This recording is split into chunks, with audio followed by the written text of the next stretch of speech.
Hello, students. Welcome to the science class.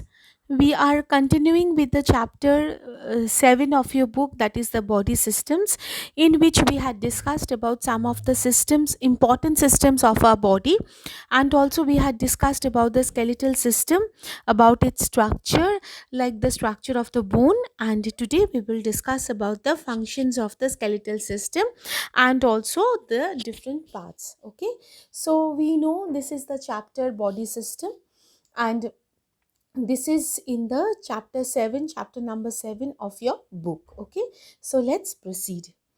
Now there are functions of the skeletal system.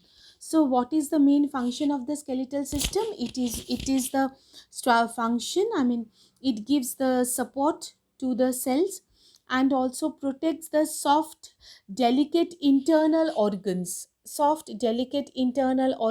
the body, and also it helps in the movement of the body. So this is the skeleton. We can see there are 206 bones, as I had discussed earlier, and it is composed of ligament, cartilage with these structures.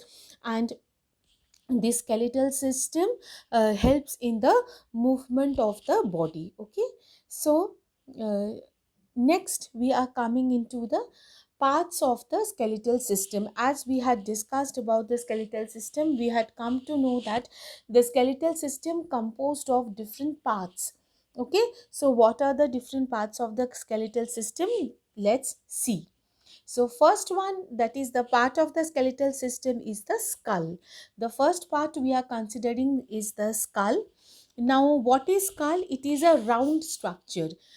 Let me show you a picture. See, this is the skull. That is a roundish structure which gives the shape to your head. Okay, and it contains about 22 bones in the skull. Now, of which all the present bones are immovable, is except the lower jaw. You can see the lower jaw portion, that is often immovable, that cannot be moved. I mean, sorry, that is the only bone that is movable.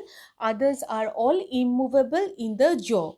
And lower and upper jaw together contains a set of 32 teeth in an adult. Okay, and what is the function of this teeth is that it helps the chewing and biting of the food. Okay, so this is the structure and function of the skull. Now next, coming to your structure, let's see what is next coming. Yes, this is the rib cage. Okay, so rib cage is, as the name suggests, here the rib bones are there. They are forming a cage like structure. Okay, so there are basically 12 pairs of the ribs in a rib cage. So you can see in the front, okay, all the ribs, now excepting last two pairs, are attached to a flat bone located in the central of the chest, and this is known as the sternum. You can see by this picture, it is the sternum. Now on the other hand, these ribs are also, they are attached to the backbone.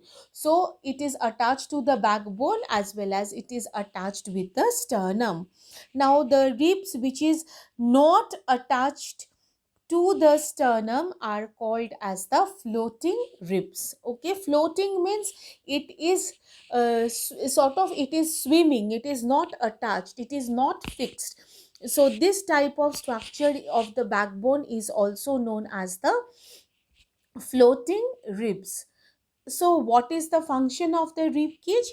It protects the delicate internal organs of the body. You can see these are the cage like structure which are being formed by the rib bones or the ribs, and basic function of the rib cage is to give support or protection to the internal soft organs. Okay, so now next, coming into the structure which is the known as the backbone. Okay, so it is a large bone. Backbone is the large bone which is made up of 33 small bones, and each bone is known as the vertebrae. And the complete backbone is known as the vertebral column. In the diagram, or sorry, in the picture, you can see the vertebrae, and entirely they are forming the vertebral column. Now, what is the structure of these vertebrae?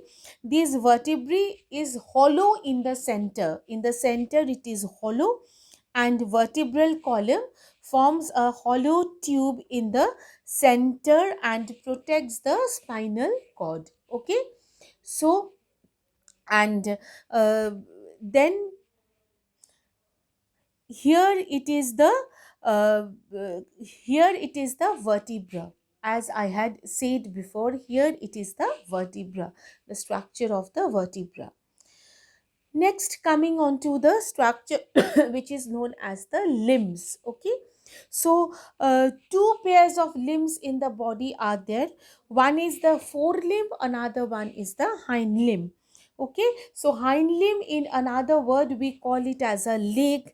Now, by the help of which we can move, we can run, we can jump. So forelimbs are the arms, and hind limb are the legs. Okay, so these with the help of the hind limb we can move, and it is actually the legs, and with the help of the forelimb or the arms, which are allowed the grab or hold the things. Here you can see the pictures. This is the hind limb and this is the forelimb. Okay, so I hope today's lecture is clear to you, where we had learned different parts of skeletal system, in which we had learned about the skull.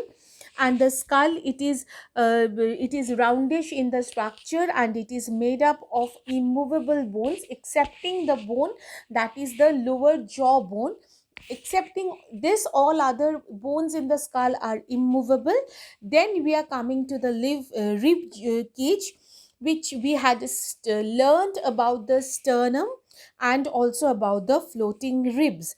So what is the sternum? In the front, the excepting the last two pairs, like in the ribs are all attached to a flat bone which is present in the center, and this bone structure is known as the sternum. And at the end, the pair of the ribs that are not attached to the sternum are known as the floating ribs. Okay, next is the backbone. Backbone is composed of 33 small bones. These are known as the vertebra. I had shown you the picture of the vertebra also, and the complete backbone here is called the vertebral column. And here we are showing the structure of the limbs, where a person with a folded hand means it is the hand or the forelimb, and the hind limb means, see, this is the picture, a man is walking or running. This thing can be done with the hind limb. Okay, so I think all of you are clear now up till this.